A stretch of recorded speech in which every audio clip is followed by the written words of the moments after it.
Hey folks, Nick Culbertson here, and I want to give you a quick update on how the launch for Overdrive Synth went and what to expect next. The launch for Overdrive Synth was a massive success for my heart. In general, people seem to really love the sounds, they feel like they get a great value from the in-app purchase, and it's been an absolute blast for me to go see people demoing the app on their YouTube channels. A couple of highlights for me were the GarageBand guy doing an absolutely professional job of showing off the app. He even had his overdrive pedal there on screen. And another highlight was watching Doug absolutely shred on the various presets live.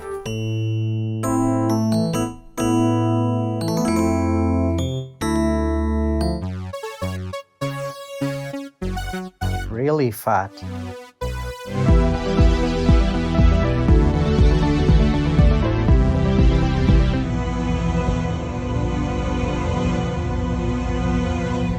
That sounds dope.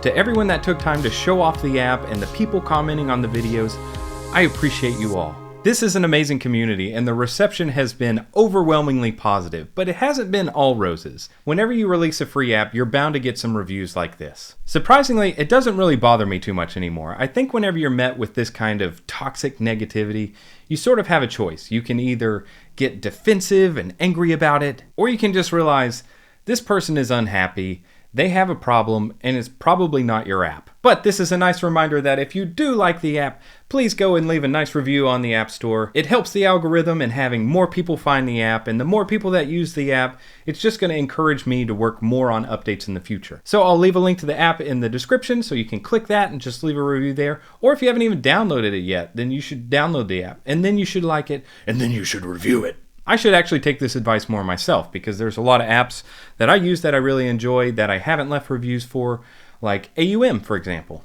So you only have to write no words. You just hit the tap, you tap the thing, and done. You done yet? There we go. Thank you, AUM. So how many downloads did Overdrive Synth get in the first week? Well, in the past, I used to track these analytics. It's actually pretty easy to do, but I don't wanna.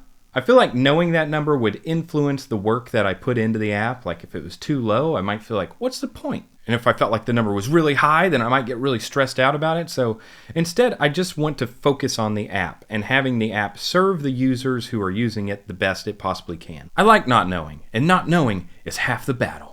So what's next for Overdrive Synth? Well, since the app has come out, I've gotten amazing feedback on the sounds, and now people have some suggestions of ways to make it work better in their workflow. I want to maintain the app's ease of use while exposing more parameters to the users. That way you can customize your presets better. It's funny, I spent most of my time designing the app and the sounds all to go in the standalone, but most of the time people are using the app in the AUV3 view. In designing the AUV3 view, I wanted to make sure that it looked good across all screen sizes.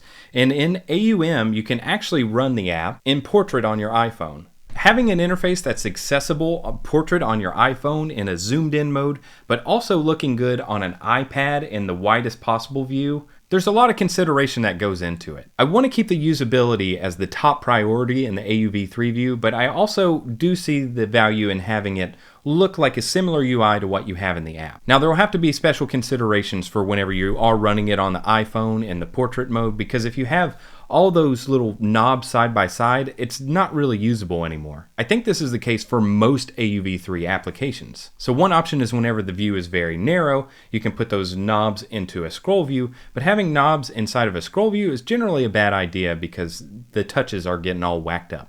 I'm kind of just thinking out loud at this point, but you can see how each of these design decisions that you make, you have to think of it from all these different angles. Next, I really want to bring the app to Mac OS, and that is what I was working on today. There's still a couple of hurdles I have to get over with some of the app signing stuff, but it's close. It's getting really close. While working on updates for the app, I'm also going to be putting out my YouTube tutorial videos and maybe working on other projects. I just wanted to make this video to let the community know that I appreciate all the great things people have said about the app, and there are more exciting things on the way for Overdrive Synth. Thanks for watching the video, folks. Be sure to like and subscribe to keep up to date on all the things, and I'll see you all next time.